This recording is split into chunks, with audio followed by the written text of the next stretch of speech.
지금 전 세계가 충격에 빠졌습니다. 서아프리카, 세네갈의 초대형 해양 유전을 차지하기 위한 전쟁이었습니다. 프랑스는 170억 달러의 최신 무기와 경제 특혜, 중국은 150억 달러의 초고속 철도와 신도시 건설, 일본은 130억 달러의 첨단 기술 무상 이전. 그런데 세네갈이 모두를 거부하고 선택한 나라는 겨우 120억 달러를 제시한 대한민국이었습니다. 50억 달러를 날렸다. 미친 결정이다. 전 세계가 조롱했습니다. 하지만 세네갈은 단 한마디만 남겼습니다. 우리는 한국에게 감사한다. 도대체 왜, 무엇 때문에? 그 충격적인 진실, 지금 공개됩니다. 파리가 발칵 뒤집혔습니다. 베이징도 마찬가지였죠. 긴급 대책회의가 열렸습니다. CNN 앵커의 목소리가 떨렸습니다. 믿기 어려운 일이 벌어졌습니다. 세네갈이 170억 달러를 거부했습니다. 150억 달러도 거부했습니다. 그리고 120억 달러를 선택했습니다. 안녕하십니까? 저는 바로 그 미친 결정을 내린 당사자입니다. 세네갈 청년부 장관 이브라임 디오프. 네, 맞습니다. 제가 50억 달러를 날렸습니다. 우리나라 1년 예산의 절반이죠. 전 세계가 저를 바보라고 비웃었습니다. 우리 대통령까지 물었습니다. 자네, 제정신인가? 하지만 저는 단 한 번도 후회하지 않았습니다. 왜냐고요? 석 달 전으로 돌아가겠습니다. 우리 서부 해안에서 초대형 유전이 발견됐습니다. 그 순간부터 지옥이 시작됐죠. 프랑스가 먼저 왔습니다. 마크롱 대통령이 직접 전화했고 전용기가 줄을 이었습니다. 회의실 문이 열렸습니다. 프랑스 특사가 서류를 내밀었습니다.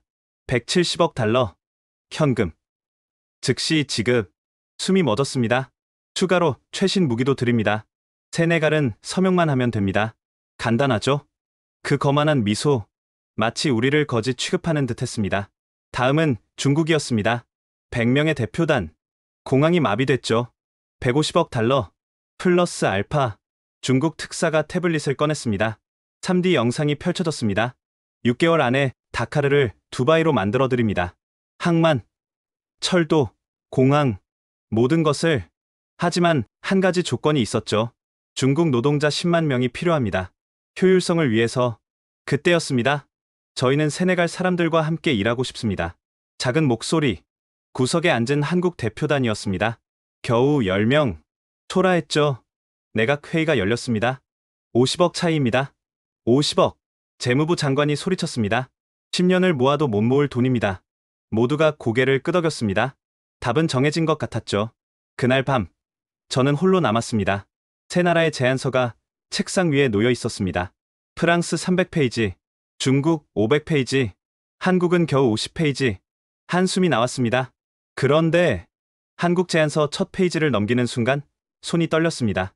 함께 성장하는 파트너십. 다음 페이지. 제 눈을 의심했습니다. 1996년 희망나눔 의료봉사단 활동 지역 우선 지원. 마르세. 제 고향 마을 이름이 거기 있었습니다. 심장이 뛰기 시작했습니다. 급하게 부록을 뒤적였습니다. 그리고 그 이름을 찾았습니다. 김혜진.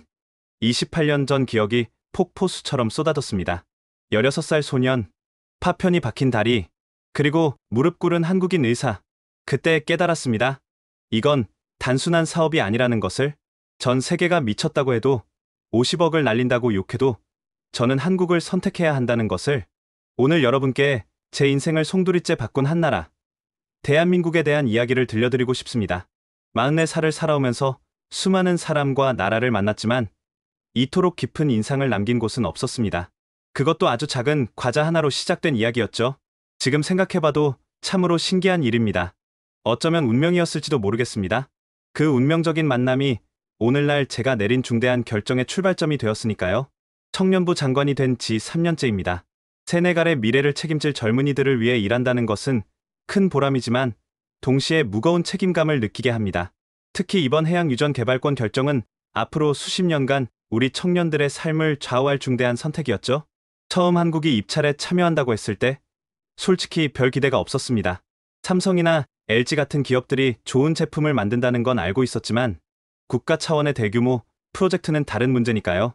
더구나 아프리카의 온 선진국들의 행태를 너무 많이 봐왔습니다. 달콤한 약속으로 시작해서 결국 자원만 빼가고 떠나는 것이 일반적이었죠. 겉으로는 파트너십을 말하지만 속으로는 우리를 깔보고 이용하려 들었습니다. 그래서 한국도 별반 다르지 않을 거라고 생각했습니다. 아시아의 작은 나라가 뭐가 특별하겠느냐고 말이죠. 하지만 한국 대표단과의 첫 만남부터 뭔가 달랐습니다. 그들은 우리의 눈을 똑바로 바라보며 이야기했고 무엇보다 경청하는 자세가 남달랐습니다. 마치 오래전에 만났던 누군가를 떠올리게 하는 따뜻함이 있었죠. 그리고 그들이 제출한 제안서를 펼쳐본 순간 저는 깜짝 놀랐습니다. 첫 페이지에 적힌 제목이 이러했거든요. 함께 성장하는 파트너십, 세네갈과 한국의 미래. 단순히 개발하고 떠나는 것이 아니라 함께 성장하겠다는 그 표현이 제 마음을 흔들었습니다. 그리고 제안서를 읽어 내려가다가 한 문장에서 멈춰섰습니다. 1990년대 희망나눔 의료봉사단 활동 지역 우선 지원. 그 순간 잊고 있던 기억이 폭포수처럼 쏟아져 내렸습니다. 해양유전 발견 소식이 알려진 후 다카르는 마치 전쟁터가 된 것 같았습니다. 세계 각국의 외교관과 기업 대표들이 몰려들어 호텔은 만실이었고 정부 청사 앞은 고급 세단들로 가득했죠.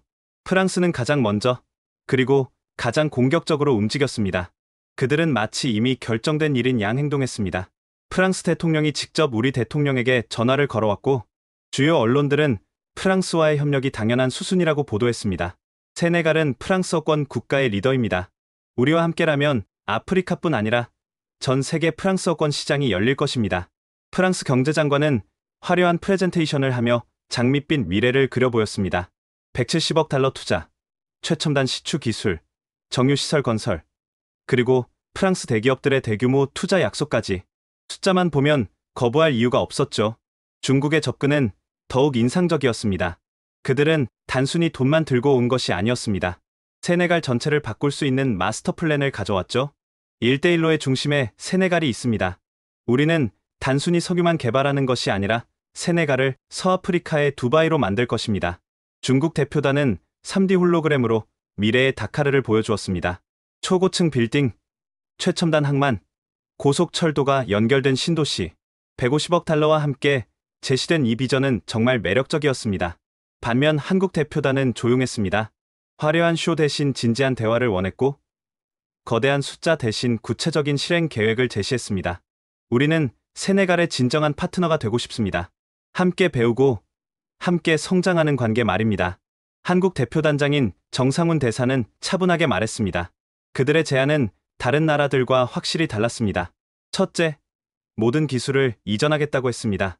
단순히 시설만 지어주는 것이 아니라 세네갈 사람들이 직접 운영할 수 있도록 교육하겠다는 것이었죠. 둘째, 현지인 100% 고용을 약속했습니다. 다른 나라들은 자국 노동자를 데려온다고 했지만 한국은 세네갈 청년들에게 기회를 주겠다고 했습니다.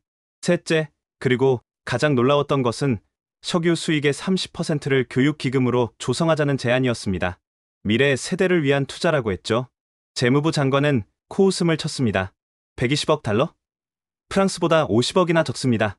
게다가 교육기금이라니 당장 필요한 건 현금입니다. 외교부 장관도 고개를 저었습니다.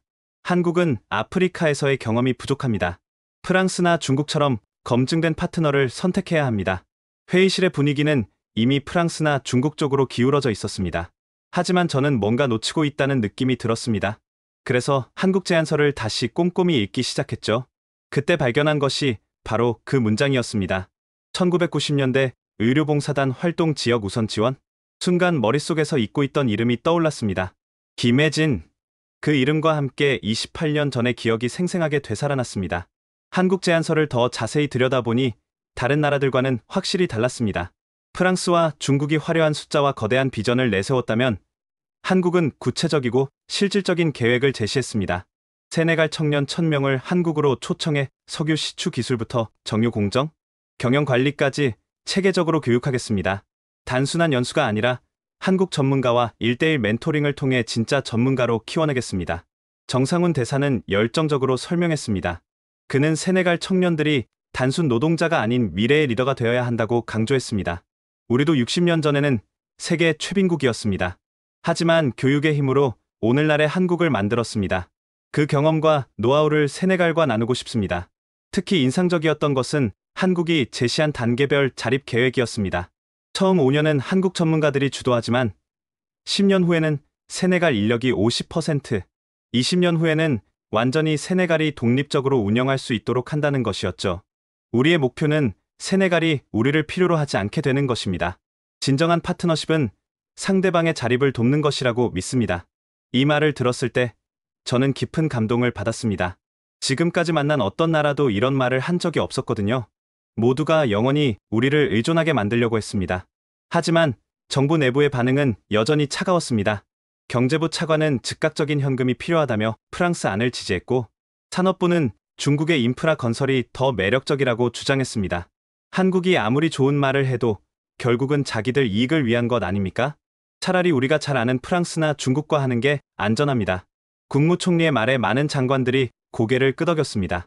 분위기는 완전히 한국에게 불리하게 돌아가고 있었습니다. 그날 밤, 저는 집무실에 홀로 남아 한국 제안서를 다시 읽었습니다. 그리고 부록에 첨부된 자료에서 놀라운 것을 발견했습니다. 1996년부터 1998년까지 세네갈에서 활동한 희망나눔 의료봉사단의 활동 보고서였습니다. 보고서에는 마르세 지역을 중심으로 2년간 무료 진료를 했다는 기록이 있었습니다. 그리고 봉사단원 명단에서 그 이름을 찾았습니다. 김혜진, 내과 전문의 단장. 손이 떨렸습니다. 28년 만에 다시 만난 그 이름. 순간 모든 기억이 선명하게 되살아났습니다. 파편이 박혀 골마가던 다리, 그리고 무릎을 꿇고 치료해주던 따뜻한 손길. 그때 깨달았습니다. 한국의 제안서에 담긴 진정성이 어디서 온 것인지를요. 그들은 28년 전에도 지금도 똑같은 마음으로 우리를 대하고 있었던 것입니다. 솔직히 말씀드리면 처음엔 한국에 대해 큰 기대가 없었습니다. 아니, 오히려 의심이 더 컸다고 해야 맞을 것 같네요. 제가 청년부 장관이 되고 나서 수많은 국제 협력 프로젝트를 봐왔습니다. 선진국들은 항상 같은 패턴이었죠. 처음엔 온갖 달콤한 약속을 하지만 결국엔 자기들 이익만 챙기고 떠났습니다. 특히 아프리카에 대한 그들의 시선은 여전히 식민지 시대에 머물러 있었습니다. 겉으로는 파트너라고 하지만 속으로는 우리를 미개하고 무능한 존재로 봤죠. 그들에게 아프리카는 그저 싼 값에 자원을 빼갈 수 있는 곳일 뿐이었습니다. 중국도 마찬가지였습니다. 거대한 돈을 뿌리며 인프라를 건설해준다고 했지만 정작 일자리는 모두 중국인들이 가져갔죠. 우리는 그저 구경꾼일 뿐이었습니다. 그래서 한국의 제안을 처음 들었을 때도 똑같은 의심이 들었습니다. 기술 이전? 말은 좋지만 핵심 기술은 절대 안 줄 거야. 현지인 고용? 어차피 단순 노무직만 줄 거야. 교육 기금? 나중에 온갖 조건 붙여서 빼갈 거야. 저는 속으로 이렇게 생각했습니다. 40년 넘게 살면서 배운 것은 세상에 공짜는 없다는 것이었으니까요. 게다가 한국은 우리에게 너무 낯선 나라였습니다. 삼성 휴대폰, 현대 자동차, K-팝 정도만 알고 있었죠. 아프리카에서의 경험도 거의 없었고 문화도 언어도 완전히 달랐습니다. 왜 하필 한국인가? 많은 사람들이 이렇게 물었고 저도 대답하기 어려웠습니다. 하지만 한국 대표단을 만날 때마다 뭔가 다른 느낌을 받았습니다. 그들은 우리를 대할 때 진심으로 존중하는 태도를 보였습니다. 프랑스처럼 가르치려 들지도 않았고 중국처럼 돈으로 압도하려 하지도 않았습니다. 특히 기억에 남는 일화가 있습니다. 한국 실무진과 현장 답사를 갔을 때였습니다. 프랑스 팀은 에어컨이 빵빵한 고급 차량만 타려 했고 중국 팀은 현지 음식을 거부했습니다. 하지만 한국 팀은 달랐습니다. 우리와 같은 차를 타고 같은 음식을 먹었습니다. 심지어 매운 채부젠을 먹고 땀을 뻘뻘 흘리면서도 정말 맛있다며 웃었죠. 우리도 김치라는 매운 음식을 먹습니다. 세네갈 음식과 비슷한 점이 많네요. 그들은 진심으로 우리 문화에 관심을 보였습니다. 월로프어로 인사를 배우려 했고 우리 전통 음악에 맞춰 춤을 추기도 했습니다. 하지만 그럼에도 불구하고 의심은 쉽게 사라지지 않았습니다. 너무 많이 속아왔기 때문이죠. 그러던 중 한국 제안서에서 그 문구를 발견한 것입니다. 희망나눔 의료봉사단. 그 순간 28년 전 마르세 마을에서 만났던 한국인들의 얼굴이 하나둘 떠올랐습니다. 그들도 지금의 한국 대표단과 똑같았습니다. 진심으로 우리를 대했고 아무것도 바라지 않았습니다. 그저 도움이 필요한 사람들을 돕겠다는 순수한 마음뿐이었죠. 혹시 이 나라는 정말 다른 것일까? 28년이 지나도 변하지 않는 뭔가가 있는 것일까? 처음으로 희망이라는 것이 생겨났습니다. 그날 밤, 저는 한국 제안서를 처음부터 다시 읽기 시작했습니다. 이번엔 숫자가 아닌 문장 하나하나에 집중하면서 말이죠. 제안서의 첫 장에는 이런 문구가 있었습니다. 함께 성장하는 파트너십, 세네갈과 한국의 미래. 처음 읽을 때는 그저 외교적 수사라고 생각했습니다. 하지만 다시 보니 달랐습니다. 다른 나라들은 세네갈을 위한, 세네갈에 제공하는 같은 표현을 썼지만 한국만이 함께라는 단어를 사용했습니다. 제안서를 더 읽어 내려가니 특별한 챕터가 있었습니다. 한국과 세네갈의 인연이라는 제목이었죠. 거기에는 뜻밖의 내용이 담겨 있었습니다. 한국은 1988년 서울올림픽 이후 받은 국제사회의 도움에 보답하고자 의료봉사단을 조직했습니다. 1996년부터 1998년까지 희망나눔 의료봉사단은 세네갈 마르세 지역에서 활동했으며 2년간 3만 명이 넘는 주민들을 무료로 진료했습니다. 심장이 빠르게 뛰기 시작했습니다. 마르세, 바로 제가 자란 마을이었습니다. 봉사단은 단순히 진료만 한 것이 아니라 우물을 파고 학교를 보수하고 위생교육을 실시했습니다. 특히 봉사단장이었던 김혜진 의사는 귀국 후에도 세네갈을 잊지 못해 개인적으로 후원을 계속했다고 합니다. 김혜진, 그 이름을 보는 순간 눈물이 났습니다. 28년 만에 다시 만난 그 이름이 제안서에 있었던 것입니다. 제안서는 계속되었습니다. 우리는 그때의 경험을 잊지 않았습니다. 세네갈 사람들의 따뜻한 환대와 순수한 미소를 기억합니다. 이제 한국이 성장한 만큼 그 고마움을 보답하고 싶습니다. 특히 당시 봉사 지역이었던 곳을 우선적으로 개발하여 주민들에게 실질적인 혜택이 돌아가도록 하겠습니다. 저는 제안서를 내려놓고 한참을 멍하니 있었습니다. 28년. 그 긴 세월 동안 한국은 우리를 기억하고 있었던 것입니다. 다음 날 아침, 저는 한국 대표단에게 개인적으로 만나자고 요청했습니다. 정상훈 대사가 의아한 표정으로 저를 맞았습니다. 김혜진 의사를 아십니까? 제가 묻자 정 대사의 눈이 커졌습니다. 네, 물론입니다. 우리 보건복지부 국제협력과장으로 계십니다. 이번 프로젝트의 실무 책임자이기도 하고요. 혹시 어떻게 28년 전 그분이 제 다리를 치료해 주셨습니다. 정 대사는 놀란 표정을 지었습니다. 그리고 잠시 후 미소를 지으며 말했습니다. 김 과장님이 늘 말씀하셨습니다. 세네갈에 꼭 다시 가고 싶다고. 그곳에서 만난 사람들을 잊을 수 없다고요. 그 순간 저는 확신했습니다. 한국은 정말 다른 나라라고. 28년이 지나도 약속을 기억하고 인연을 소중히 여기는 나라라고. 하지만 아직 넘어야 할 산이 많았습니다. 정부 내반대는 여전했고 국제적 압력은 더욱 거세지고 있었으니까요. 1996년 여름, 저는 16살 소년이었습니다. 마르세라는 작은 마을에서 어머니, 여동생과 함께 살고 있었죠. 아버지는 제가 10살 때 말라리아로 돌아가셨습니다. 그의 우기는 유난히 길고 힘들었습니다. 연일폭우가 쏟아졌고 마을 곳곳이 물에 잠겼습니다. 저는 학교가 끝나면 늘 일을 하러 가야 했습니다. 집안의 유일한 남자였으니까요. 어느 날 건설 현장에서 일하다가 사고가 났습니다. 무너진 벽에서 날아온 쇠파편이 제 왼쪽 종아리에 깊이 박혔습니다. 피가 철철 났지만 병원에 갈 돈이 없었습니다. 그저 천으로 꽁꽁 묶어두고 참을 수밖에 없었죠. 상처는 점점 골마갔습니다.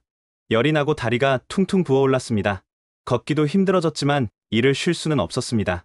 어머니와 여동생을 먹여 살려야 했으니까요. 그러던 어느 날 마을에 낯선 사람들이 나타났습니다. 하얀 가운을 입은 동양인들이었습니다. 처음엔 중국인인 줄 알았습니다. 하지만 그들이 들고 있던 깃발에는 태극기가 그려져 있었죠. 한국에서 온 의료봉사단입니다. 아픈 사람은 누구나 무료로 치료해 드립니다. 통역을 통해 들은 그들의 말이었습니다. 마을 사람들은 반신반의했습니다. 공짜로 치료해 준다니 뭔가 속셈이 있을 거라고 생각했죠. 하지만 저는 선택의 여지가 없었습니다. 다리의 통증이 너무 심했고 더 이상 참을 수가 없었거든요. 절뚝거리며 천막으로 향했습니다. 그곳에서 김혜진 의사를 처음 만났습니다. 젊은 남자 의사였는데 따뜻한 눈빛이 인상적이었습니다.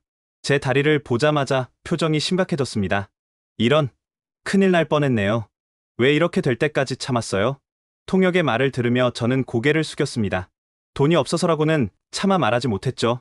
김 의사는 아무 말 없이 무릎을 꿇고 제 다리를 살피기 시작했습니다. 한국에서 온 의사가 아프리카 소년 앞에서 무릎을 꿇는 모습에 저는 충격을 받았습니다. 많이 아팠죠? 이제 괜찮을 거예요. 그는 부드럽게 말하며 치료를 시작했습니다. 파편을 빼내고 소독하고 약을 바르는 동안 계속 제게 말을 걸었습니다. 이름이 뭐예요? 이브라임입니다. 좋은 이름이네요. 학교는 다니고 있어요? 네, 하지만 일도 해야 해서. 김 의사는 제 이야기를 진지하게 들어주었습니다. 아버지가 돌아가신 이야기, 가족을 부양해야 하는 부담, 공부를 계속하고 싶은 꿈까지. 치료가 끝나자 그는 가방에서 뭔가를 꺼냈습니다. 동그란 초콜릿 과자였습니다. 이거 한국에서 아이들이 제일 좋아하는 과자예요. 초코파이라고 해요. 저는 난생 처음 보는 과자를 조심스럽게 받았습니다. 포장지를 뜯자 달콤한 냄새가 났습니다. 아프리카는 더워서 초콜릿이 좀 녹았네요. 미안해요. 김 의사는 쑥스러운 듯 웃었습니다. 하지만 저에게는 그것이 세상에서 가장 맛있는 음식이었습니다. 단순히 배가 고파서가 아니었습니다. 누군가 저를 한 명의 인간으로 소중한 존재로 대해준다는 느낌 때문이었습니다. 이브라임은 똑똑해 보여요. 공부를 계속하면 훌륭한 사람이 될 거예요. 김 의사는 제 어깨를 두드리며 말했습니다. 그 따뜻한 손길과 격려의 말은 28년이 지난 지금도 생생합니다. 그 후로도 김 의사는 저를 특별히 챙겨주었습니다. 일주일마다 상처를 확인하고 약을 발라주었죠. 덕분에 제 다리는 완전히 나을 수 있었습니다. 하지만 더 놀라운 것은 그 다음이었습니다. 한국 봉사단은 2년 동안 우리 마을에 머물렀습니다. 그들은 단순히 아픈 사람만 치료한 게 아니었습니다. 마을 중앙에 우물을 팠습니다. 깨끗한 물이 나오자 마을 사람들은 환호했습니다. 더 이상 먼 곳까지 물을 기르러 가지 않아도 되었으니까요. 무너진 학교 건물도 보수했습니다. 비가 새지 않는 교실에서 공부할 수 있게 되었죠. 심지어 한국어도 가르쳐 주었습니다. 저는 열심히 배워서 간단한 대화를 할 수 있게 되었습니다. 안녕하세요. 감사합니다. 사랑해요. 이런 말들을 배우며 한국이라는 나라가 궁금해졌습니다. 왜 이렇게 먼 곳까지 와서 아무 대가 없이 우리를 도와주는 걸까? 김 의사에게 물어봤더니 그는 잠시 생각하다가 대답했습니다. 한국도 전쟁 후에 많은 나라의 도움을 받았어요. 이제 우리가 받은 사랑을 나누는 거예요. 언젠가 세네갈도 다른 나라를 도울 수 있는 날이 올 거예요. 1998년 봉사단이 떠나는 날이 왔습니다. 마을 사람들은 모두 나와 그들을 배웅했습니다. 김 의사는 제게 작은 선물을 주었습니다. 한국어 사전과 초코파이 한 상자였습니다. 이브라임, 꼭 훌륭한 사람이 되세요. 그리고 다른 사람들을 도울 수 있는 사람이 되세요. 저는 눈물을 참으며 고개를 끄덕였습니다. 그리고 마음속으로 다짐했습니다. 언젠가 꼭 성공해서 김 의사처럼 다른 사람을 도울 수 있는 사람이 되겠다고. 그로부터 28년이 흘렀습니다. 저는 약속대로 열심히 공부해서 대학에 갔고 공무원이 되었고 마침내 장관까지 되었습니다. 하지만 그 초코파이의 달콤한 맛과 따뜻한 손길은 한 번도 잊은 적이 없습니다. 그리고 이제 운명처럼 다시 한국을 만나게 된 것입니다. 김혜진 의사와 한국봉사단이 우리 마을에 머문 2년은 기적 같은 시간이었습니다. 그들은 단순히 의료 서비스만 제공한 것이 아니라 마을 전체를 변화시켰습니다. 가장 먼저 한 일은 보건소를 만든 것이었습니다. 버려진 창고를 개조해서 작지만 깨끗한 진료소를 만들었죠. 한국에서 가져온 의료 장비들을 설치하고 약품을 정리했습니다. 이제 아픈 사람은 언제든 여기로 오세요. 돈은 받지 않습니다.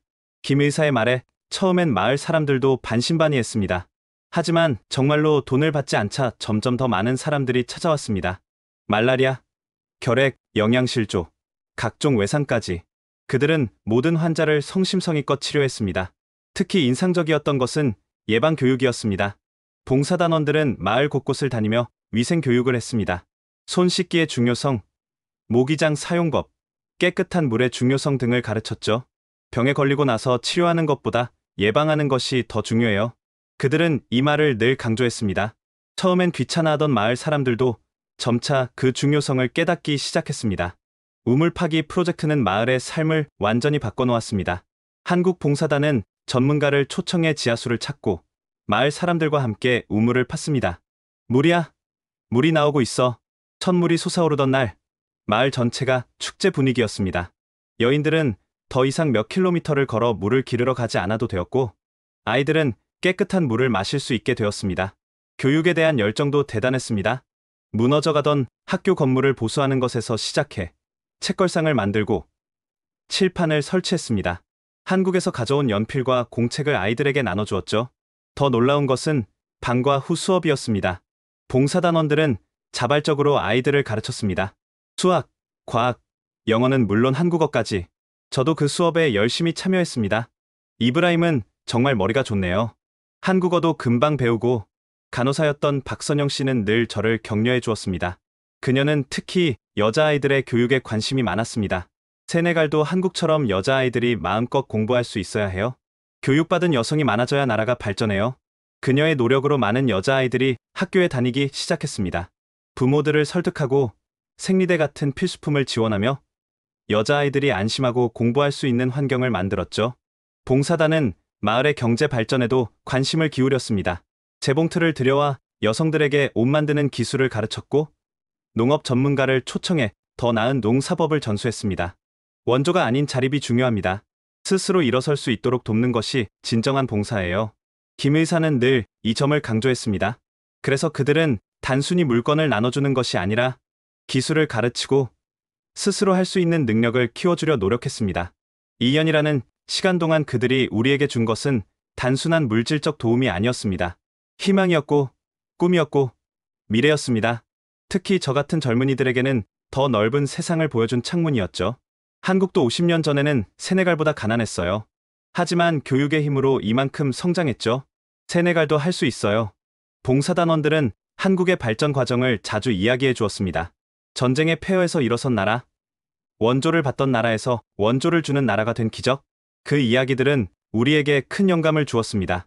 가장 감동적이었던 것은 그들의 일관된 태도였습니다. 2년 동안 단 한 번도 우리를 무시하거나 깔보는 태도를 보이지 않았습니다. 항상 우리와 함께 먹고, 함께 일하고, 함께 웃었습니다. 마을 축제가 있을 때면 그들도 함께 춤을 추었고, 우리의 전통을 존중하고 배우려 했습니다. 김 의사는 월로프어로 간단한 대화를 할 수 있을 정도로 열심히 공부했죠. 나눌랄 뚜티, 김 의사가 월로프어로 어떻게 지내세요?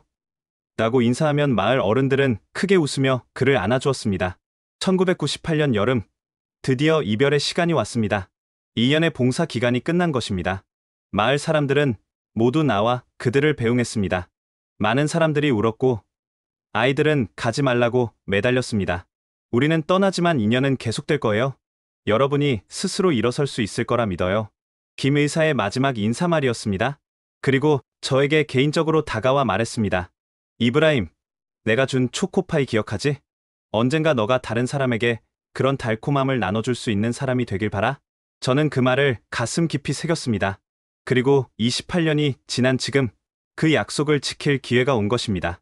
한국을 선택하려는 제 마음이 굳어질수록 외부의 압력은 더욱 거세졌습니다. 프랑스와 중국은 온갖 수단을 동원해 저와 우리 정부를 압박했습니다. 먼저 프랑스 대사가 저를 개인적으로 만나자고 했습니다. 고급 레스토랑에서 만난 그는 처음엔 부드럽게 접근했습니다. 장관님, 우리의 오랜 우정을 생각해 보십시오. 세네갈은 프랑스어권의 중심 국가입니다. 한국 같은 작은 아시아 국가와 손잡는 것이 정말 현명한 선택일까요? 저는 침묵을 지켰습니다. 그러자 그의 어조가 점점 거칠어졌습니다. 솔직히 말씀드리죠. 한국이 뭘 할 수 있습니까? 기술도 경험도 부족합니다. 게다가 그들이 약속을 지킬 거라고 믿으십니까? 아시아인들은 믿을 수 없습니다. 순간 화가 치밀었지만 참았습니다. 대사는 계속 말을 이어갔습니다. 우리는 170억 달러 외에도 추가 혜택을 준비했습니다. 장관님 자녀분들의 프랑스 유학, 파리의 고급 아파트, 그리고 됐습니다. 저는 그의 말을 끊었습니다. 뇌물을 제한하는 것이 분명했기 때문입니다. 저는 세네갈의 미래를 팔지 않습니다. 돌아가 주십시오. 프랑스 대사는 얼굴이 붉어지며 자리를 떴습니다. 그리고 며칠 후부터 프랑스 언론들이 저를 공격하기 시작했습니다. 부패한 정치인, 무능한 장관, 심지어 한국으로부터 뇌물을 받았다는 근거 없는 기사까지 쏟아냈습니다. 중국의 접근은 더욱 교묘했습니다. 그들은 먼저 다른 장관들을 포섭하려 했습니다. 재무부 장관과 산업부 장관이 갑자기 중국 편을 들기 시작한 것도 그들의 작업 때문이었을 겁니다. 어느 날 밤, 제 집으로 검은 봉투가 배달되었습니다. 안에는 사진들이 들어 있었습니다. 제 딸이 학교에 가는 모습, 아내가 시장에서 장을 보는 모습, 그리고 메모가 하나 있었습니다. 현명한 선택을 하시길, 가족의 안전을 위해서라도. 협박이었습니다. 하지만 저는 굴복하지 않았습니다. 오히려 이런 압력이 제 결심을 더욱 굳게 만들었습니다. 이렇게까지 방해한다는 것은 그만큼 한국과의 협력을 두려워한다는 뜻이었으니까요. 정부 내부의 반대도 만만치 않았습니다. 국무회의에서는 매번 격론이 벌어졌습니다. 디우프 장관, 당신은 세네갈의 미래를 도박판에 올려놓으려는 겁니까? 재무부 장관이 소리를 질렀습니다. 170억과 120억, 초등학생도 뭐가 더 큰지 압니다. 왜 굳이 적은 돈을 선택하려 합니까? 돈이 전부가 아닙니다. 우리 젊은이들의 미래를, 미래? 당장 먹고 살 돈이 없는데 무슨 미래입니까? 경제부 장관도 가세했습니다. 중국은 6개월 안에 프로젝트를 시작한다고 합니다. 한국은? 교육이니 기술 이전이니 몇 년이 걸릴지도 모르는 일입니다. 압력은 대통령에게까지 이어졌습니다. 프랑스 대통령이 직접 전화를 걸어왔고 중국은 특사를 보내 거액의 차관을 추가로 제안했습니다. 가족들도 걱정했습니다. 아내는 매일 밤 불안해했고 딸은 학교에서 괴롭힘을 당하기 시작했습니다. 아빠, 왜 모든 사람이 아빠를 미워해요? 15살 딸의 질문에 가슴이 아팠습니다. 가장 힘들었던 것은 고독감이었습니다. 정부 내에서 저를 지지하는 사람은 거의 없었습니다. 언론도, 여론도 모두 저를 비난했습니다. 어느 날 밤, 저는 집무실에 홀로 앉아 있었습니다. 정말 내가 옳은 선택을 하고 있는 걸까? 혹시 28년 전 추억에 사로잡혀 잘못된 판단을 하는 건 아닐까?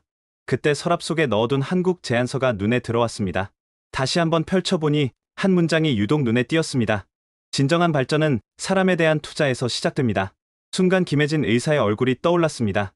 무릎을 꿇고 제 다리를 치료하던 그 모습, 그리고 초코파이를 건네며 했던 말. 언젠가 너가 다른 사람을 도울 수 있는 사람이 되길 바라. 그래, 이것이다. 이것이 내가 찾던 답이다. 돈이 아니라 사람, 숫자가 아니라 진심.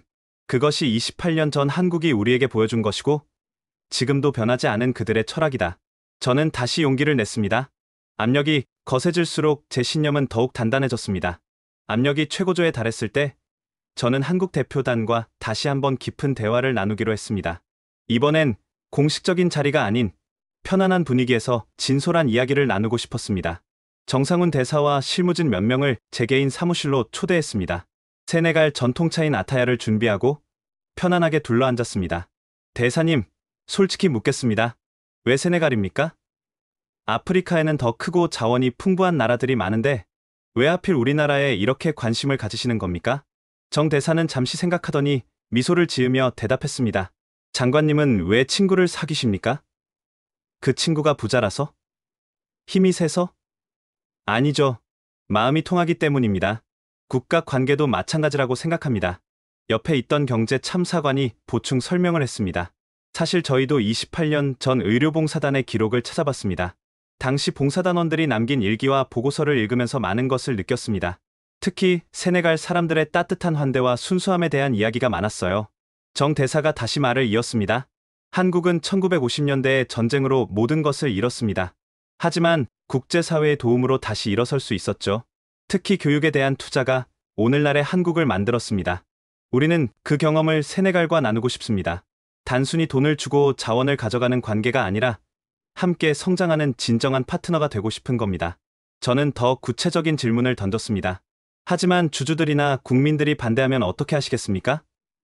당장의 이익이 없는데 왜 세네갈에 투자하냐고 묻는다면? 이번엔 젊은 여성 직원이 대답했습니다. 저희 아버지가 1960년대에 독일에 광부로 가셨어요. 그때 번 돈으로 저를 공부시키셨죠. 이제 한국이 다른 나라를 도울 차례라고 생각합니다. 그것이 받은 것을 돌려주는 방법이고 더 나은 세계를 만드는 길이라고 믿어요. 그녀의 진솔한 대답에 저는 감동했습니다. 한국인들에게는 은혜를 갚는다는 문화가 깊이 뿌리내려 있는 것 같았습니다. 그런데 장관님, 혹시 김혜진 과장님을 만나고 싶으신가요? 정 대사가 갑자기 물었습니다. 김 과장님이 정말 계신가요? 물론입니다. 이번 프로젝트 때문에 다음 주에 세네갈에 오실 예정입니다. 28년 만에 재방문이라 많이 설레고 계시다고 하더군요. 심장이 빠르게 뛰기 시작했습니다. 28년 만에 다시 만나는 것입니다. 그 어린 소년이 이제는 한 나라의 장관이 되어 있다는 것을 그는 알고 있을까요? 장관님, 하나 더 여쭤봐도 될까요? 정 대사가 조심스럽게 물었습니다. 이렇게 큰 압력을 받으면서도 한국을 선택하려는 이유가 뭔가요? 솔직히 프랑스나 중국을 선택하는 것이 훨씬 쉬운 길일 텐데. 저는 창밖을 바라보며 천천히 대답했습니다. 28년 전 한 한국인이 제게 초코파이를 주며 말했습니다. 언젠가 너가 다른 사람을 도울 수 있는 사람이 되길 바란다고요. 저는 그 약속을 지키고 싶습니다. 잠시 침묵이 흘렀습니다. 그리고 저는 계속 말했습니다. 프랑스와 중국은 우리를 여전히 식민지나 하청 기지로 봅니다. 하지만 한국은 우리를 동등한 파트너로 봐주고 있어요. 우리도 언젠가는 한국처럼 될 수 있다고 믿어주고 있습니다. 그 믿음이 얼마나 소중한지 아십니까? 정 대사와 직원들은 고개를 끄덕였습니다. 저희도 최선을 다하겠습니다. 세네갈의 신뢰를 저버리지 않겠습니다. 그날 대화를 나누면서 저는 더욱 확신을 갖게 되었습니다. 한국은 단순히 비즈니스를 하러 온 것이 아니었습니다. 진심으로 함께 성장하고 싶어 했습니다. 며칠 후 저는 대통령을 개인적으로 만났습니다. 각하, 저를 믿어주십시오. 한국과의 협력이 우리의 미래를 바꿀 것입니다. 대통령은 심각한 표정으로 저를 바라봤습니다. 디우프 장관, 자네가 그렇게 확신하는 이유가 뭔가? 저는 28년 전 이야기를 처음부터 끝까지 들려드렸습니다. 초코파이 이야기를 듣고 대통령은 잠시 생각에 잠겼습니다. 자네가 믿는다면 나도 한번 믿어보겠네. 하지만 책임도 자네가 져야 할 걸세. 감사합니다, 카카. 절대 후회하지 않으실 겁니다. 드디어 결정적인 순간이 다가오고 있었습니다. 국정회의에서 최종 결정을 내려야 할 때였습니다. 저는 마지막 준비를 하며 마음을 다잡았습니다. 28년 전 그 소년이 이제 나라의 미래를 결정하는 자리에 서게 된 것입니다. 운명의 날이 밝았습니다. 대통령 주재로 열리는 국정회의에서 해양유전 개발 파트너를 최종 결정하는 날이었습니다. 회의실에 들어서자 무거운 침묵이 감돌았습니다. 대통령을 중심으로 각 부처 장관들이 둘러앉았고 프랑스, 중국, 한국 대표단도 참석했습니다. 오늘은 세네갈의 미래를 결정하는 중요한 날입니다. 각 부처의 의견을 듣고 최종 결정을 내리겠습니다. 대통령이 회의를 시작했습니다. 재무부 장관이 먼저 발언했습니다. 숫자는 거짓말하지 않습니다. 프랑스 170억, 중국 150억, 한국 120억. 답은 명확합니다. 프랑스를 선택해야 합니다. 외교부 장관이 동조했습니다. 프랑스는 우리의 오랜 파트너입니다. 언어도 같고 시스템도 잘 알고 있습니다. 위험을 감수할 이유가 없습니다. 산업부 장관은 중국을 지지했습니다. 중국의 인프라 건설 능력은 세계 최고입니다. 6개월 안에 가시적인 성과를 낼 수 있습니다. 분위기는 완전히 한국에게 불리했습니다. 한국 대표단의 표정도 어두워졌습니다. 이제 제 차례였습니다. 저는 천천히 일어섰습니다. 모든 시선이 저에게 쏠렸습니다. 존경하는 강료 여러분, 그리고 대통령 각하. 저는 오늘 숫자가 아닌 사람 이야기를 하려 합니다. 몇몇 장관들이 한숨을 쉬었지만 저는 개의치 않고 계속했습니다. 1996년, 제가 16살이었을 때 일입니다. 마르세 마을에 살던 가난한 소년이었죠. 아버지는 돌아가셨고 저는 가족을 부양하기 위해 일하다가 다쳤습니다. 쇠파편이 다리에 박혔는데 병원에 갈 돈이 없었습니다. 회의실이 조용해졌습니다. 상처는 골마갔고 저는 다리를 잃을 위기에 처했습니다. 그때 한국에서 온 의료봉사단이 나타났습니다. 김혜진이라는 젊은 의사가 제 앞에 무릎을 꿇고 치료를 시작했습니다. 프랑스 대사가 불편한 표정을 지었지만 저는 계속했습니다. 여러분, 생각해 보십시오. 머나먼 동양에서 온 의사가 아프리카의 이름 없는 소년 앞에 무릎을 꿇었습니다. 그리고 아무 대가 없이 치료해 주었습니다. 치료가 끝나고 그는 제게 초코파이라는 과자를 건넸습니다. 저는 잠시 숨을 고르고 말을 이었습니다. 이거 한국 아이들이 제일 좋아하는 거야. 아프리카의 더위에 초콜릿이 녹아 있었지만 그것은 제가 받은 가장 귀한 선물이었습니다. 왜냐하면 그 안에는 진심이 담겨 있었으니까요. 몇몇 장관들의 표정이 부드러워지기 시작했습니다. 그들은 2년 동안 우리 마을에 머물며 병자를 치료하고 우물을 파고 학교를 고쳤습니다. 그리고 떠나며 말했습니다. 언젠가 너가 다른 사람을 도울 수 있는 사람이 되길 바란다고? 저는 회의실을 둘러보며 목소리에 힘을 주었습니다. 28년이 지났습니다. 그 소년은 이제 여러분 앞에 장관으로 서 있습니다. 그리고 한국은 여전히 같은 마음으로 우리를 대하고 있습니다. 중국 대사가 끼어들려 했지만 대통령이 손짓으로 제지했습니다. 프랑스는 170억을 제시했습니다. 하지만 그들은 여전히 우리를 식민지로 봅니다. 중국은 150억과 인프라를 약속했습니다. 하지만 일자리는 모두 중국인들이 가져갈 것입니다. 저는 한국 대표단을 바라보며 말했습니다. 한국은 120억밖에 제시하지 못했습니다. 하지만 그들은 우리 청년들을 교육시키겠다고 합니다. 기술을 전수하겠다고 합니다. 함께 성장하겠다고 합니다. 이것이 진정한 가치 아닙니까? 재무부 장관이 반박했습니다. 감정에 호소하지 마십시오. 국가 경영은 숫자로 하는 것입니다. 그렇습니다. 숫자도 중요합니다. 하지만 더 중요한 숫자를 말씀드리죠. 30년 후 우리 청년들이 스스로 유전을 운영할 수 있다면 그 가치가 얼마입니까? 우리 아이들이 세계적인 기술자가 된다면 그 가치는 얼마입니까? 저는 마지막으로 힘주어 말했습니다. 오늘 우리가 결정하는 것은 단순히 개발 파트너가 아닙니다. 우리 아이들의 미래를 누구와 함께 만들 것인가를 결정하는 것입니다. 저는 28년 전 초코파이에 담긴 그 진심을 믿습니다. 약속을 지키는 나라, 사람을 귀하게 여기는 나라와 함께하고 싶습니다. 회의실이 술렁거렸습니다. 이 새로운 정보에 많은 장관들이 놀라워했습니다. 연설을 마치고 자리에 앉자 회의실은 정적에 휩싸였습니다. 노동부 장관이 먼저 입을 열었습니다. 저도 디우프 장관 의견에 동의합니다. 우리 청년들에게 진짜 기회를 주는 것이 중요합니다. 교육부 장관도 고개를 끄덕였습니다. 30%를 교육기금으로 조성한다는 제안은 정말 혁신적입니다. 미래 세대를 위한 투자입니다. 문화부 장관이 덧붙였습니다.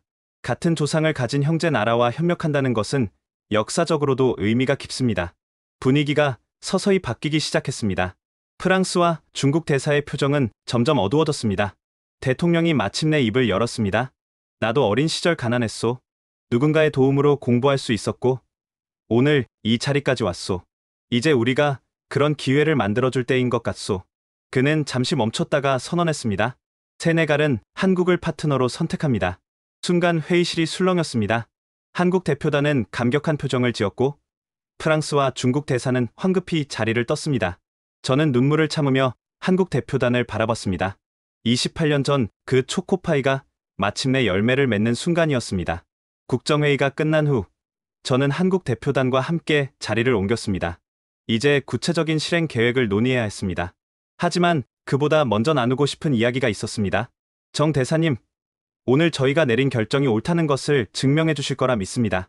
정상훈 대사는 진지한 표정으로 답했습니다. 장관님의 신뢰를 절대 저버리지 않겠습니다. 저희도 28년 전의 정신을 이어가겠습니다. 그때 한국 측 교육 담당관이 흥미로운 제안을 했습니다. 장관님, 첫 번째 연수생 선발을 마르세 지역부터 시작하면 어떨까요? 그곳이 모든 것이 시작된 곳이니까요. 저는 깊은 감동을 받았습니다. 그들은 정말로 과거를 기억하고 있었고 그 인연을 소중히 여기고 있었습니다. 훌륭한 생각입니다. 마르세의 젊은이들에게 먼저 기회를 주는 것이 맞습니다. 우리는 밤늦도록 계획을 논의했습니다. 단순히 기술을 가르치는 것이 아니라 사고방식과 문화까지 공유하는 진정한 교류 프로그램을 만들기로 했습니다. 한국의 발전 비결은 기술만이 아닙니다. 할 수 있다는 정신, 함께 한다는 문화가 더 중요했습니다. 그것을 세네갈과 나누고 싶습니다. 한국 측 기술 고문의 말이었습니다.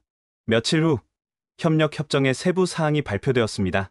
언론의 반응은 극명하게 갈렸습니다. 프랑스 언론은 세네갈의 어리석은 선택이라고 비난했고 중국 언론은 아프리카가 기회를 놓쳤다고 보도했습니다. 하지만 놀랍게도 국제사회의 반응은 달랐습니다. 많은 아프리카 국가들이 관심을 보이기 시작했습니다. 세네갈이 진정한 자립의 길을 선택했다. 아프리카 발전의 새로운 모델이 될 수 있다. 이런 평가들이 나오기 시작했습니다. 무엇보다 세네갈 청년들의 반응이 뜨거웠습니다. 한국 연수 프로그램에 지원하려는 청년들이 줄을 이었습니다. 드디어 진짜 기회가 왔다. 우리도 한국처럼 될 수 있다. 청년들의 눈빛에서 희망을 봤습니다. 28년 전 제가 느꼈던 그 희망과 같은 것이었습니다. 하지만 도전도 있었습니다. 프랑스는 경제 제재를 암시했고 중국은 다른 프로젝트에서 세네갈을 배제하겠다고 위협했습니다. 어느 날 걱정스러운 표정의 경제부 차관이 저를 찾아왔습니다. 장관님, 프랑스 기업들이 철수하기 시작했습니다. 당장 경제에 타격이 올 것 같습니다. 예상했던 일입니다. 하지만 우리는 이겨낼 겁니다. 어떻게 확신하십니까? 저는 창밖을 바라보며 대답했습니다. 28년 전 한 소년이 다친 다리로 절뚝거리며 일하러 갔습니다. 포기하지 않았기에 오늘의 제가 있습니다. 세네갈도 마찬가지입니다. 어려움을 이겨내면 더 강해질 겁니다. 그리고 놀라운 일이 일어났습니다. 한국 기업들이 하나둘 세네갈에 관심을 보이기 시작한 것입니다. 단순히 석유 개발뿐 아니라 다양한 분야에서 협력을 제안해왔습니다. 세네갈이 한국을 신뢰한 만큼 우리 기업들도 세네갈을 믿고 투자하겠습니다. 한국경제인연합회장의 말이었습니다. 특히 감동적이었던 것은 한국 시민사회의 반응이었습니다. 많은 한국인들이 세네갈에 관심을 갖기 시작했고 자발적인 후원과 교류가 시작되었습니다. 28년 전 우리가 심은 씨앗이 이렇게 큰 나무로 자랐다니 자랑스럽습니다. 한국의 한 시민단체 대표가 보낸 메시지였습니다. 진정한 파트너십이란 이런 것이라고 생각했습니다. 단순한 거래가 아닌 서로를 믿고 함께 성장하는 관계, 어려울 때 함께 견디고 성공할 때 함께 기뻐하는 관계. 프랑스와 중국은 우리를 이용하려 했지만 한국은 우리와 함께하려 했습니다. 그 차이가 모든 것을 바꾼 것입니다. 장관님, 김혜진 과장님이 다음 주에 도착하신답니다. 정 대사의 말에 가슴이 뛰기 시작했습니다. 28년 만의 재회가 며칠 앞으로 다가온 것입니다. 한국과의 협력을 공식 발표한 후 예상했던 대로 거센 반발이 시작되었습니다. 하지만 그 강도는 상상 이상이었습니다. 먼저 야당이 총공세를 시작했습니다. 국회에서는 매일같이 재탄핵을 요구하는 목소리가 높아졌습니다. 디우프 장관은 국가를 팔아먹었다. 170억을 버리고 120억을 선택한 것은 명백한 직무유기다. 야당 대표는 기자회견에서 격렬하게 비난했습니다. 더 심각한 것은 근거 없는 소문이었습니다. 제가 한국으로부터 거액의 뇌물을 받았다는 가짜뉴스가 소셜미디어에 퍼지기 시작했습니다. 심지어 조작된 사진과 문서까지 돌아다녔습니다.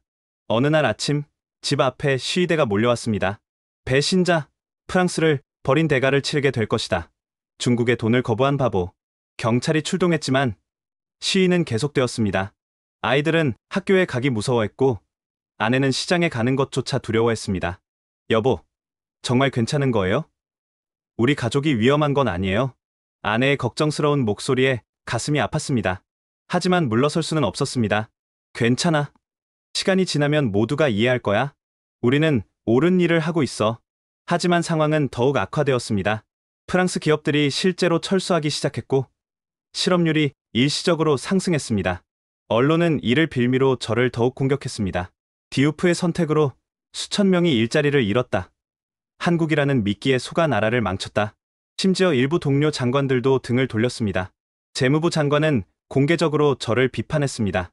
아직 늦지 않았습니다. 지금이라도 프랑스와 재협상해야 합니다. 하지만 포기할 수 없었습니다. 아니, 포기하지 않았습니다. 28년 전 그 초코파이에 담긴 희망을 배신할 수는 없었으니까요. 가장 힘든 것은 가족들이 받는 고통이었습니다. 큰딸이 학교에서 울면서 돌아온 날이 있었습니다. 아빠, 친구들이 아빠 때문에 나라가 망한다고 해요. 아빠가 나쁜 사람이래요. 15살 딸을 안아주며 저도 울었습니다. 아빠는 나쁜 사람이 아니야. 언젠가 너도 이해하게 될 거야. 아빠는 너희들의 미래를 위해 이 일을 하고 있어. 그러던 중 뜻밖의 지원군이 나타났습니다. 마르세 지역 주민들이 수도로 올라와 저를 지지하는 집회를 열기 시작한 것입니다. 우리는 28년 전 한국인들을 기억한다. 디우프 장관의 선택을 지지한다.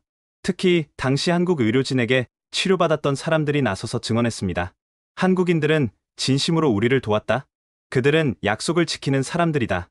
이런 목소리가 조금씩 퍼지기 시작했습니다. 그리고 한국 측에서도 적극적으로 대응했습니다. 정상훈 대사는 기자회견을 열어 모든 의혹에 정면으로 답했습니다. 우리는 단 한 푼의 부정한 돈도 쓰지 않았습니다.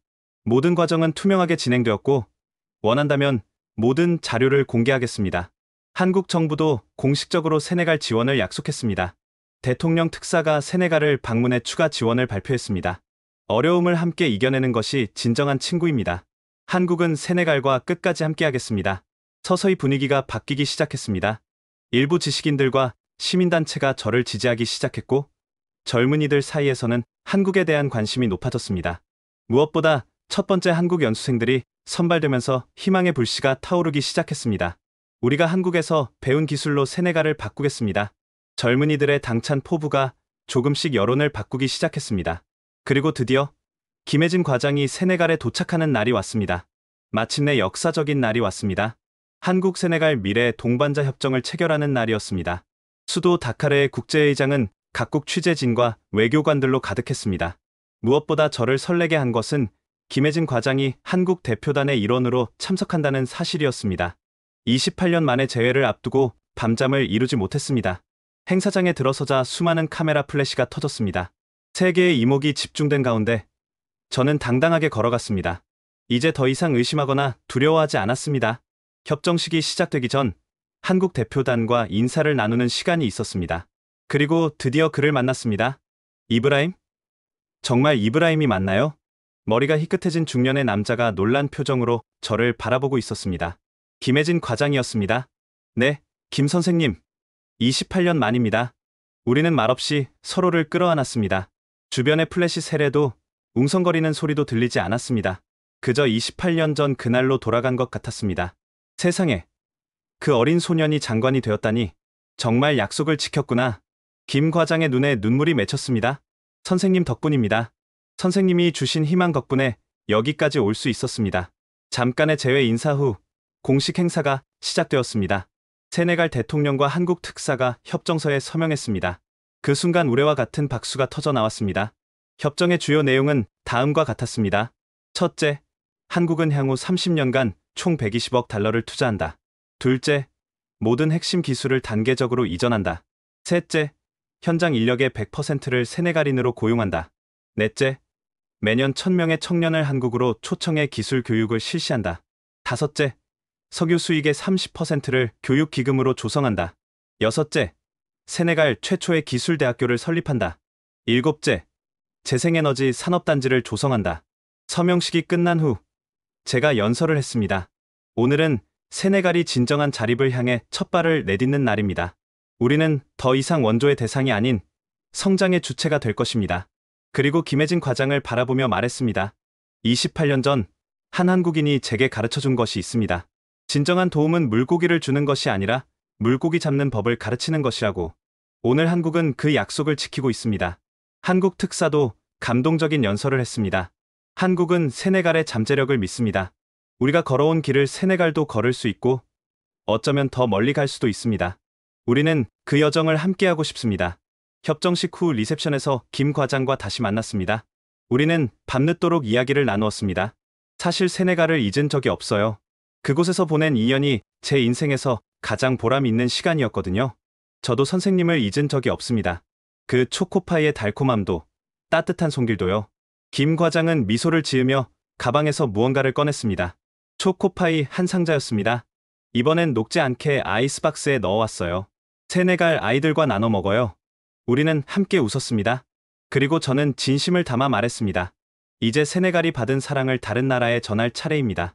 언젠가 우리도 누군가에게 희망을 주는 나라가 되겠습니다.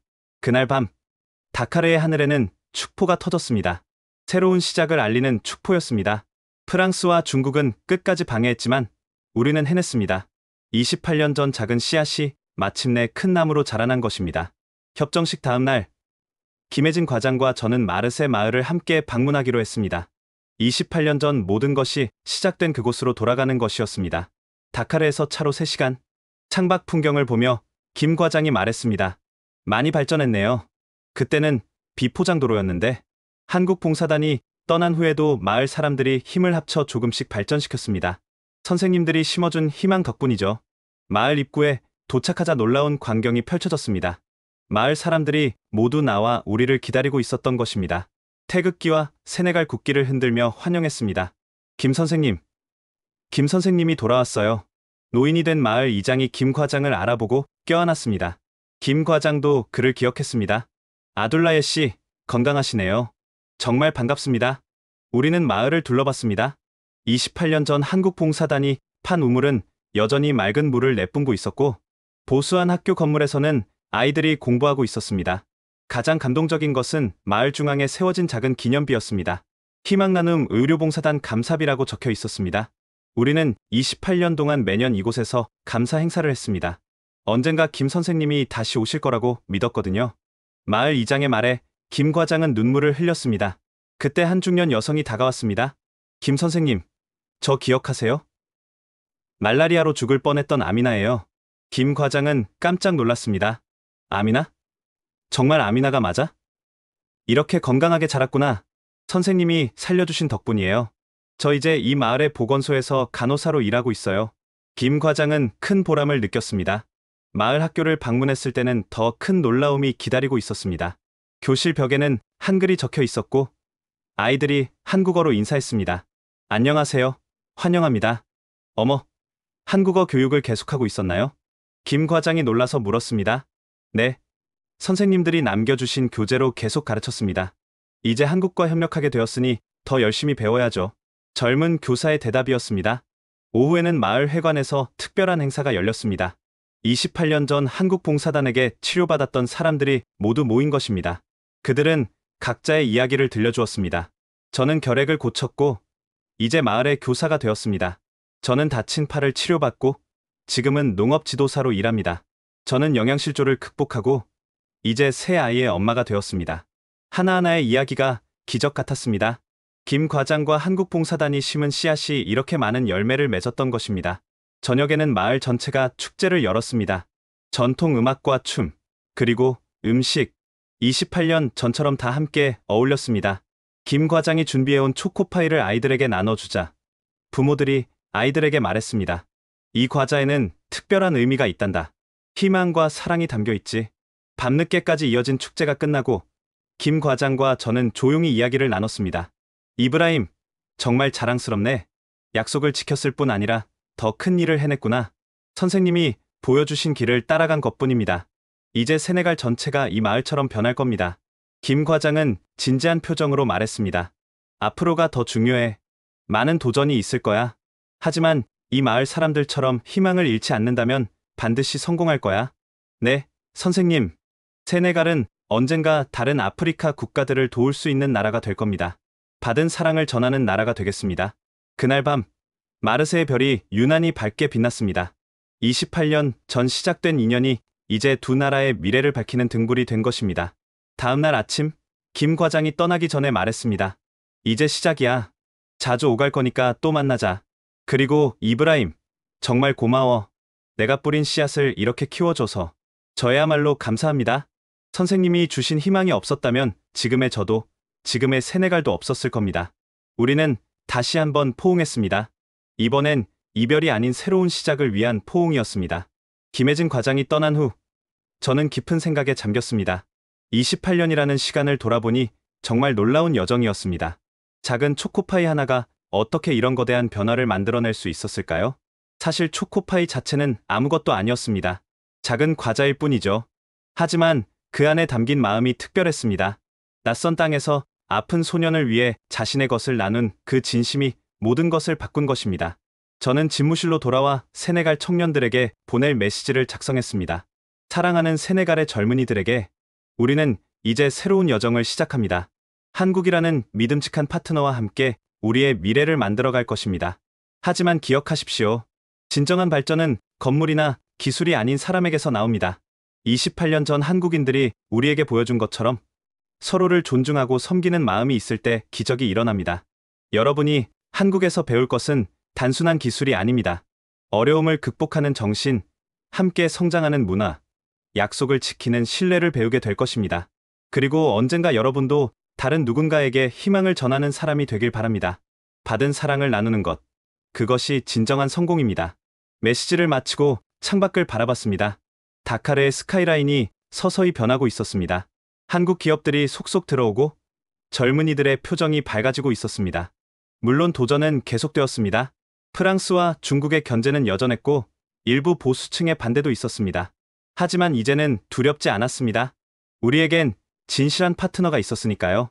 몇 달 후 첫 번째 연수생들이 한국으로 떠났습니다. 공항에서 그들을 배웅하며 저는 28년 전의 제 모습을 봤습니다. 불안하지만 희망에 찬 눈빛, 무언가를 배우고 싶어 하는 열정. 장관님, 꼭 성공해서 돌아오겠습니다. 세네갈을 위해 일하겠습니다. 한 청년이 다짐했습니다. 그래. 하지만 더 중요한 건 따뜻한 사람이 되는 거란다. 기술은 언젠가 낡아도 사람의 마음은 영원하거든. 시간이 흐르면서 변화는 더욱 뚜렷해졌습니다. 한국에서 돌아온 연수생들이 하나둘 현장에 투입되었고 세네갈 최초의 기술대학교 건설이 시작되었습니다. 무엇보다 놀라운 것은 다른 아프리카 국가들의 반응이었습니다. 많은 나라들이 세네갈 모델에 관심을 보이기 시작했습니다. 돈이 아닌 사람에 투자하는 협력, 함께 성장하는 진정한 파트너십. 이런 개념이 아프리카 전역에 퍼지기 시작했습니다.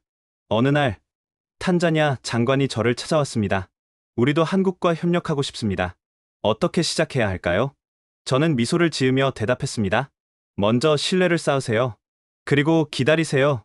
진정한 관계는 시간이 걸리지만 그만한 가치가 있습니다. 최근 놀라운 소식이 들려왔습니다. 국제기구에서 세네갈, 한국 협력을 21세기 개발 협력의 새로운 모델로 선정한 것입니다. 하지만 저에게 가장 큰 보람은 따로 있었습니다. 어느 날 한 어머니가 찾아와 말했습니다. 제 아들이 한국에서 기술을 배워 돌아왔어요. 이제 우리 마을에 깨끗한 물을 공급하는 시설을 만들고 있답니다. 정말 감사합니다. 그 순간 깨달았습니다. 이것이 바로 김혜진 선생님이 28년 전에 꿈꿨던 미래였다는 것을. 작은 과자 하나에 담긴 사랑이 이렇게 큰 기적을 만들어낸 것입니다.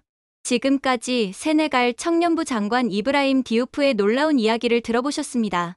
28년 전 한 소년에게 건네진 초코파이 하나가 어떻게 수백억 달러의 결정을 바꾸고 한 나라의 미래를 바꿨는지 보셨습니다. 이 이야기가 주는 교훈은 명확합니다. 진정한 부는 돈이 아니라 사람에 있다는 것. 일방적인 거래가 아닌 함께 성장하는 관계가 진짜 가치를 만든다는 것. 그리고 작은 친절이 때로는 세상을 바꿀 수 있다는 것입니다. 오늘도 세계 곳곳에서는 크고 작은 만남이 일어나고 있습니다. 여러분이 오늘 누군가에게 건넨 따뜻한 말 한마디, 작은 도움이 훗날 어떤 기적을 만들어낼지 아무도 모릅니다. 한국이 세네갈에 보여준 것처럼 진심은 반드시 통합니다. 시간이 걸리더라도, 어려움이 있더라도 진정성 있는 관계는 결국 아름다운 열매를 맺습니다. 만약 이 이야기에 감동하셨다면 꼭 좋아요와 구독 부탁드립니다. 그리고 특히 이 영상을 주변 분들과 공유해주세요. 세상을 따뜻하게 만드는 이런 이야기들이 더 많이 알려져야 합니다.